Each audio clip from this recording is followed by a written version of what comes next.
नमस्कार दोस्तों, स्वागत है आप सबका आपके अपने चैनल लेजेंड टीचिंग में। आज हम हिंदी भाषा शिक्षण की पूरी सीरीज की शुरुआत करते हैं और सबसे पहले आज इसका भाग 1 रहेगा। ये 3 भागों में इसको पूरा बांटा गया है पूरी सीरीज को। तो मैं पूरी कोशिश करूंगी कि तीनों भागों में जितना भी सिलेबस है हिंदी पेडागोजी यानी कि हिंदी भाषा शिक्षण या शिक्षा शास्त्र का, ये पूरा मैं कवर करवा सकूं। तो आइए देखते हैं। सबसे पहले हम बात करते हैं भाषा के बारे में। भाषा की प्रकृति के बारे में समझेंगे सबसे पहले।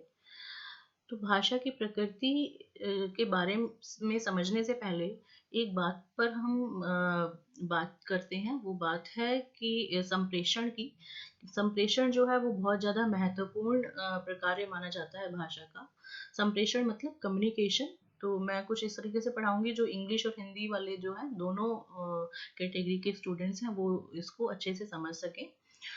तो संप्रेषण यानी कि जो कम्युनिकेशन है ये एक प्रकार्य है, मतलब फंक्शन है भाषा का। लेकिन कई लोगों का मानना है कि संप्रेषण जो है वो उसी को भाषा का नाम दे दिया है कई लोगों ने, कि जो भाषा है भाषा को संप्रेषण का माध्यम मानते हैं, जो कि सही नहीं है। और इसकी भूमिका को ठीक से सराहने के लिए समग्रतावादी दृष्टिकोण की आवश्यकता है। समग्रतावादी दृष्टिकोण में आप क्या देखेंगे कि जो भाषा है इसकी छोटे छोटे पहलुओं पर हम पूरा विचार करते हैं और तब ये निष्कर्ष निकल के आता है कि जो संप्रेषण है वो अति महत्वपूर्ण प्रकार्य है भाषा का। लेकिन भाषा को संप्रेषण का माध्यम मानना ठीक नहीं है। ठीक है, आई होप इतना समझ आया होगा आप लोगों को। इसके बाद बात करते हैं हम, कुछ याद रखने योग्य बातें हैं भाषा शिक्षा शास्त्र में, जो कि कुछ इस तरीके से हैं कि कुछ लोगों का ये मानना है कि जो 3 साल से पहले ही सारे बच्चे जो हैं वो भाषा के मूल उपतंत्रों को अच्छी तरीके से पहचान लेते हैं। इसका मतलब क्या है कि जो बच्चे के अंदर भाषा का विकास होता है या आप कह सकते हैं लैंग्वेज डेवलपमेंट जो होता है वो 3 साल से पहले ही उसका जो फंडामेंटल बेस है वो बन जाता है। और चॉम्स्की जो है उनका बहुत बड़ा योगदान है भाषा शास्त्र में। तो चॉम्स्की का कहना भी यही है कि जो भी बच्चा है एक भाषाई क्षमता के साथ जन्म लेता है, यानी कि जब वो जन्म लेता है तो उसके अंदर ये क्षमता होती है कि वो भाषा को सीख सके, समझ सके, अर्जित कर सके। मतलब यहाँ पे सीखना नहीं, अर्जित वर्ड यूज होगा, अर्जन करना। तो भाषा को अर्जन करने की क्षमता जो है वो होती है एक बच्चे में, जन्मजात होती है। ठीक है, ये आपको ध्यान रखना है। ये जो मैंने अभी पॉइंट्स बताए हैं इनसे कई तरह के क्वेश्चन घुमा फिरा के पूछ ले जाते हैं, तो आपको ये बेस ध्यान रखना पड़ेगा, क्या बेस है इसका। नेक्स्ट हम बात करते हैं कि एक भाषा जो है वो सभी लिपियों में लिखी जा सकती है। ठीक है, यानी कि एग्जाम्पल हम देखते हैं, मान लो आजकल अभी व्हाट्सएप का टाइम है तो आप अपने फ्रेंड्स के साथ, अपने दोस्तों के साथ जब व्हाट्सएप पे कुछ भी एक दूसरे को मैसेज भेज रहे होते हैं तो आपने ध्यान दिया होगा कि आप हिंदी में जो आप बोलना चाह रहे हैं वही आप लिखते हो, लेकिन टाइपिंग जो है वो इंग्लिश में हो रही होती है ना। तो वो भी क्या है, मतलब आप बात तो हिंदी में कर रहे हो लेकिन लिपि कौन सी यूज कर रहे हो इस टाइम पे, इंग्लिश की लिपि यूज कर रहे हो। ठीक है, लेकिन आपको हिंदी की तो हमारी लिपि देवनागरी लिपि है, इंग्लिश की कोई और लिपि है, लेकिन फिर भी आप हिंदी का मैसेज इंग्लिश में टाइप कर देते हो। ठीक है, तो इससे क्या समझ आता है कि भाषा कोई भी है उसको सभी लिपियों में लिखा जा सकता है, ये आपने ध्यान रखना है। इसके बाद आता है कि बोली गई भाषा की प्रकृति जो है वो अस्थाई होती है और तेजी से बदलती है। यानी कि अब मैं कुछ बात बोल, किसी से कोई बातचीत कर रही हूँ और बातचीत के दौरान मेरे मुंह से कोई शब्द निकल जाता है और मैं चाहती हूँ कि नहीं ये शब्द गलत था, मैं समझती हूँ कि ये नहीं निकलना चाहिए, तो मैं उसी वक्त उस बात को अपनी को घुमा सकती हूँ और उस टाइम पे अपनी पूरी बात को बदल सकती हूँ, उसको कोई नई दिशा दे सकती हूँ, है ना। तो वही बात आ जाती है कि बोली गई भाषा की जो प्रकृति है वो अस्थाई है। अस्थाई मतलब फिक्स नहीं है, टेम्पररी है। ठीक है, आप उसको चेंज कर सकते हो और बहुत तेजी से बदलती है, क्योंकि बोलना बहुत जल्द तेजी से होता है बजाय लिखने के। आप लिखोगे तो जो लिख दिया वो लिख दिया है ना, वो तो आपको किसी इरेजर से किसी चीज़ से मिटाना पड़ेगा, आपको हो सकता है अपने क्या कहते हैं लिख के कहीं भेज दिया तो आप वापस नहीं ले सकते उसको। लेकिन जो बोल दिया है आप उसको बदल भी सकते हो, या उसको किसी को समझाते हुए कुछ इस तरीके का तरीका यूज कर सकते हो कि जो आप कहना चाह रहे थे उसको बदल के कुछ और मीनिंग निकले उस बात का। तो बोली गई भाषा की प्रकृति क्या है, अस्थाई होती है और तेजी से बदलती है। इतना समझ आया आप लोगों को? इसके बाद आता है हमारी जो मातृभाषा होती है वो हमारी प्रथम भाषा होती है। मातृभाषा मतलब जिस जिस क्षेत्र में हम यहाँ रहते हैं, जिस एरिया में रहते हैं, वहां पर बोली जाने वाली भाषा जो होती है वो हमारी मातृभाषा कहलाती है, और सबसे पहले हम उसी को सीखते हैं, इसलिए इसको प्रथम भाषा बोला गया है। ठीक है, और ये बहुत जल्दी इजीली हम उसको क्या कहते हैं अर्जित कर लेते हैं। अर्जित करना मतलब एक्विजिशन करना। ठीक है, उसको बहुत जल्दी अर्जित कर लेते हैं मातृभाषा को, तो इसलिए इसको बोला जाता है सहजता से अर्जित की जा सकती है। ठीक है, तो ये जो पॉइंट है, मातृभाषा प्रथम भाषा है और सहजता से अर्जित की जाती है, इस बेस पे भी बहुत क्वेश्चन बन जाते हैं। ध्यान रखना है आपने पॉइंट, मतलब एक एक पॉइंट आपको ध्यान रखना है, बहुत बारीकी से समझना है। तो ये सारे पॉइंट्स वही हैं जिनसे पिछले सालों में क्वेश्चंस कुछ ना कुछ आए ही हैं, और ये सारा सिलेबस भी कवर हो रहा है इसमें। ठीक है, लेकिन जो विदेशी भाषा है वो उसको अर्जित नहीं किया जाता, उसको सीखा जाता है अधिगम से। अधिगम मतलब लर्निंग से। ठीक है, तो मातृभाषा को आप अर्जित करते हो, विदेशी भाषा को आप सीखते हो। ठीक है, ये डिफरेंस यहाँ पर क्लियर हुआ। इसके बाद आते हैं भाषा के प्रकार। भाषा के 3 प्रकार होते हैं, मातृभाषा, राजभाषा और राष्ट्रभाषा। मातृभाषा जो आपके क्षेत्र की भाषा है। ठीक है, जैसे आप हिंदी राज्य में रहते हैं तो वहाँ पे हिंदी बोली जाती है, हरियाणवी राज्य में रहते हैं तो हरियाणवी हो गई, पंजाब में रहते हैं तो पंजाबी हो गई, तो ये आपकी मातृभाषा हो गई। ठीक है, और राजभाषा जो है वो होती है जो सरकार जो है, या आप कह सकते हो राजनीतिक स्तर पर जो इस्तेमाल की जाती है भाषा, उसको राजभाषा कहते हैं। तो हमारी भारत में, हमारे देश में हमारी राजभाषा है वो हिंदी है। ठीक है, तो पहली राजभाषा हिंदी है, लेकिन दूसरी जो राजभाषा है वो यहाँ पर अंग्रेजी है। क्यों? क्योंकि भारत जो है वहाँ पर आपने देखा होगा साउथ में बहुत ज़्यादा अंग्रेजी बोली जाती है, हिंदी कम आती है लोगों को, तो वहाँ के लिए जो राजभाषा इस्तेमाल होती है वो अंग्रेजी होती है। तो इसको सेकेंड ऑफिशियल लैंग्वेज बोला गया है। दूसरी राजभाषा अंग्रेजी है, प्रथम राजभाषा हमारी हिंदी हुई। ये यहाँ पे याद रखना है आपने। राष्ट्रभाषा हो गई किसी देश की या किसी राष्ट्र की जो अपनी भाषा होती है। ठीक है, जो उसका मुख्य आधार होता है। लेकिन थोड़ी सी यहाँ पर ये बोलना पड़ेगा कि भारत में कोई भी राष्ट्रभाषा नहीं है अभी तक। अभी तक ऑफिशियली किसी भी लैंग्वेज को राष्ट्रभाषा नहीं घोषित किया गया। कई लोगों का मानना है कि हिंदी को होना चाहिए हमारी राष्ट्रभाषा, लेकिन अभी तक इसको नहीं घोषित किया गया है राष्ट्रभाषा। ठीक है, तो यहाँ पर क्लियर है इतना। भाषा के प्रकार पढ़े हमने।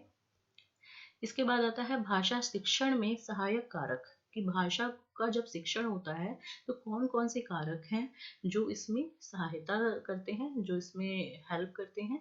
तो सबसे पहला कारक आता है शिक्षक और माता पिता या अभिभावक का रवैया व प्रोत्साहन, कि मतलब आपके जो टीचर्स हैं, आपके जो अध्यापक हैं, माता पिता हैं, उनका रवैया क्या है आपके लिए जो आप नई भाषा सीख रहे हो। ठीक है, और वो कितना प्रोत्साहित करते हैं आपको नई भाषा सीखने के लिए।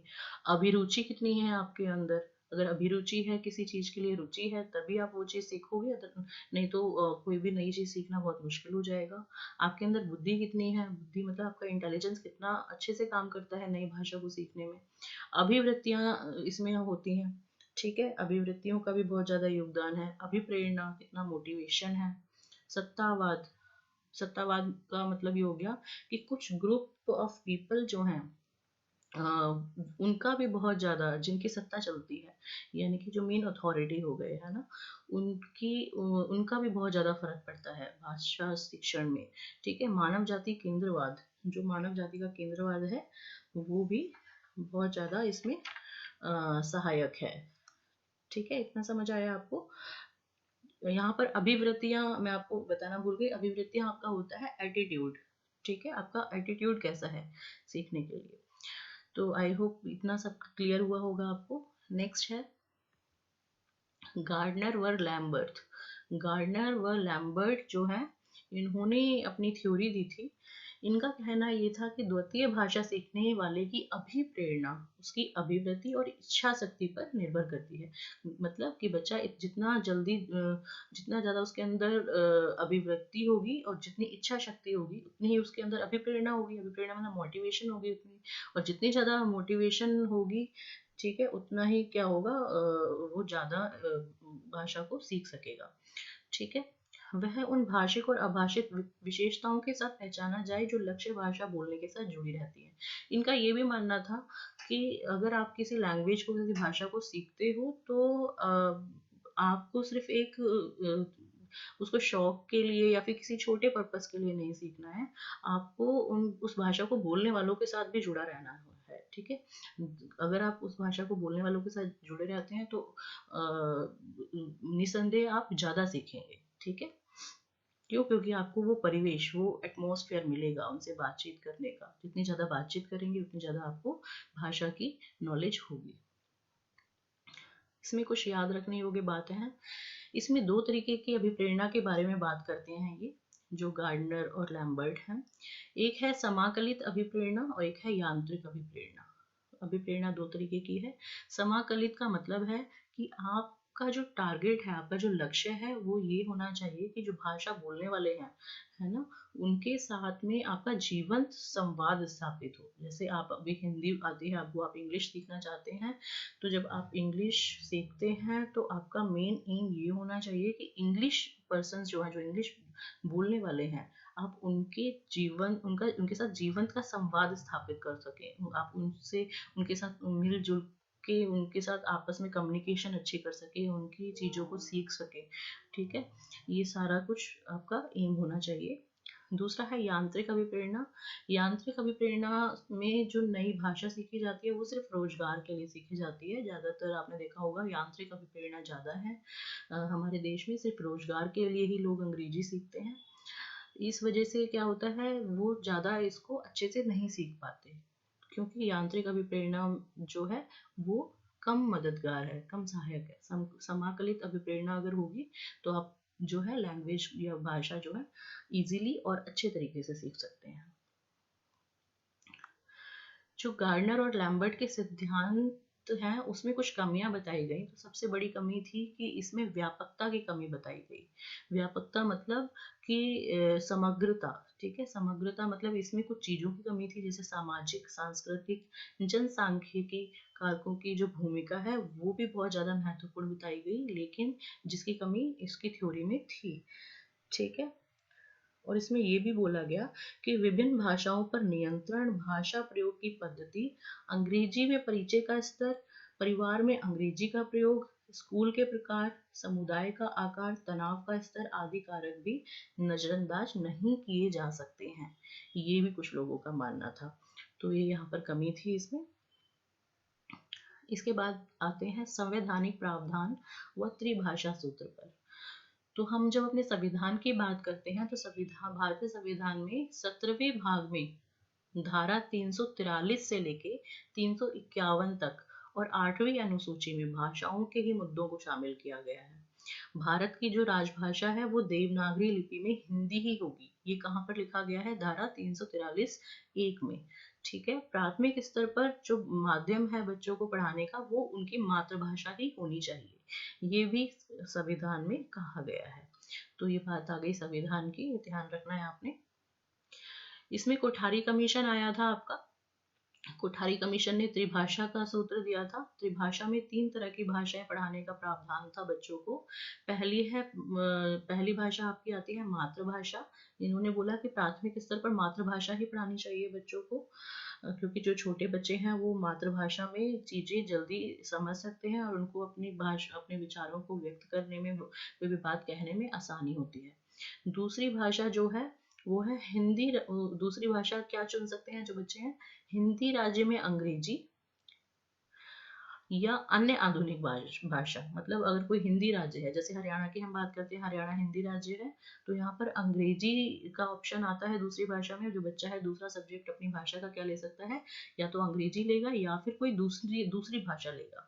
आधुनिक भाषा वो कुछ भी हो सकती है, ठीक है, बांग्ला, गुजराती, उर्दू, कुछ भी हो सकती है वो जो दूसरी भाषा है। और जो गैर हिंदी राज्य है वहां पर वो दूसरी भाषा के तौर पे वो क्या चुन सकता है, या तो अंग्रेजी या फिर हिंदी भाषा को। ठीक है, मतलब दूसरी भाषा में हिंदी आएगी ही आएगी। अगर हिंदी राज्य तो उनकी मातृभाषा ही हिंदी होगी, तो पहली भाषा तो हिंदी हो ही गई। और जो गैर हिंदी राज्य है वहां पर अंग्रेजी को चुनना और या फिर हिंदी को चुना। ठीक है, तो इस तरीके से यहाँ पर भी हिंदी आ गई। तो मतलब इन्होंने कुछ ऐसा बनाया है ये कि बच्चा जब पहली, दूसरी और तीसरी भाषा चुनेगा अपने कोर्स में, ठीक है, 3 सब्जेक्ट्स जब चुनेगा, तो उसमें कहीं न कहीं उनकी मातृभाषा, हिंदी भाषा और अंग्रेजी जो है, ये सम्मिलित हो ही हो, ठीक है? बाकी इनके अलावा कोई और भी भाषा हो सकती है। अब बात करते हैं तीसरी भाषा की। तो तीसरी भाषा में क्या है, हिंदी व गैर हिंदी दोनों तरीके के जो राज्य हैं उसमें अंग्रेजी को चुनना पड़ेगा उसको तीसरी भाषा, या फिर कोई अन्य आधुनिक भाषा। तो यहाँ पर देखो हिंदी नहीं है, क्यों, हिंदी पहली और दूसरी में कवर हो गई। ठीक है, तो हिंदी व गैर हिंदी राज्यों में अंग्रेजी या अन्य आधुनिक भाषा जो द्वितीय भाषा ना हो। हाँ, रिपीटेशन नहीं होना चाहिए यहाँ पे। ये नहीं आपने उर्दू चुन ली दूसरी भाषा के तौर पे और फिर तीसरी भाषा में भी आप उर्दू ले रहे हो, या फिर दूसरी भाषा में आपने अंग्रेजी ले ली और तीसरी में फिर से अंग्रेजी ले रहे हो, तो रिपीटेशन ना हो, है ना, इसलिए लिखा है जो द्वितीय भाषा ना हो। तो ये आपको ध्यान रखना है। आप इसका स्क्रीनशॉट ले सकते हैं, अपने नोट्स से प्रिपेयर कर सकते हैं। बहुत ही महत्वपूर्ण जो है ये पार्ट पार्ट या टॉपिक कुछ भी है कह सकते हैं आप इसको। तो इतना समझ आया होगा आपको। कोई भी अगर क्वेरी होती है, डाउट होता है, तो आप कमेंट सेक्शन में मुझे पूछ सकते हैं। आप मुझे डायरेक्ट ईमेल भी कर सकते हैं। अगर ये वीडियो आपको पसंद आता है तो इसको लाइक और शेयर ज़रूर करें, और वीडियो पहली बार देख रहे हैं तो चैनल को सब्सक्राइब करना ना भूलें। Thank you.